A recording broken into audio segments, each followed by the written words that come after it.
Hey everyone, it's Miguel Marte here in Southern California, and today we're going to be going through the C.A.R form BBD. I know, get out the gutter. That stands for Bad Bug Disclosure. Now, this form is required under California law, Civil Code 1954.603.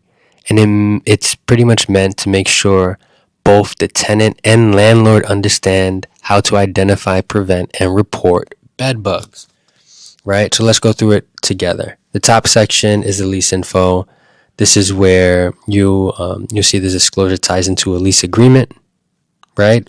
Whether it's a standard residential lease or a month-to-month lease or a lease after the sale, right? Sometimes a seller needs to stay in a property after they sell it. So this is where you would see this agreement tied to.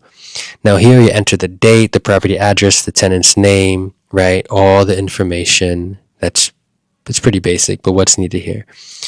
And then, after that, you're officially linking this form, to a rental contract. In paragraph 1 is a section that educates both parties on what bed bugs are and how they behave.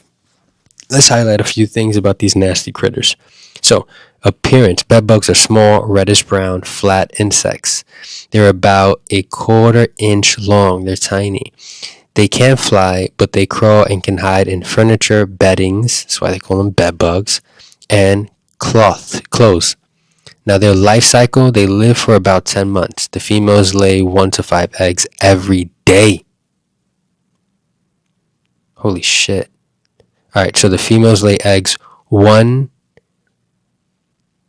to 5 eggs per day, and that's why infestation spreads so quickly. Now, bedbugs can live for months without feeding. That is savage, right? So don't assume they're gone after a few days.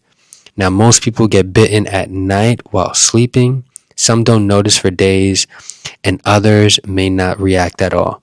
So signs of, infestation, you're going to see tiny red or brown spots on the mattress or walls, shedding skin, or white eggshells. You're going to smell sweat, musty odor, and heavy infestations.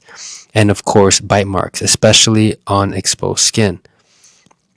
For more info, it directs you to the EPA, the National Pest Management Association website, so you can just see all that good stuff. Now, let's wrap it up because it's getting nasty. All right, so tenant's duty to report. This is where responsibility kicks in. It says that the tenant must report any specified bedbug activity immediately to the housing provider or the property management. This is by mail, hopefully not by mail, but by mail, email, or phone. The same contact info listed on the lease. Tenant also has to cooperate with the inspections and treatments. This means giving access to the unit for the following any pest, instructions or pest control.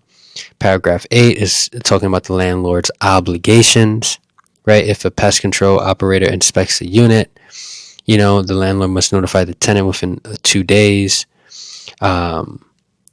And then we kind of continue on. We see the release and signature section. Finally, you'll see the release language. The tenant agrees to hold the housing provider harmless if they fail to comply with the instructions in the disclosure. And then below that, both tenant and housing provider will sign, confirming they received and understood this document. Once it's signed, this form becomes part of the lease package, just like the lead-based paint or the mold disclosure. So that's it. That's the C.A.R form, the BBD. The BBD, the bed bug disclosures. So keep your head out the gutter. It's Miguel Marte breaking down every C.A.R form in plain English. I hope this helps. And drop a like, drop a comment. Let me know what other forms you would like me to explain.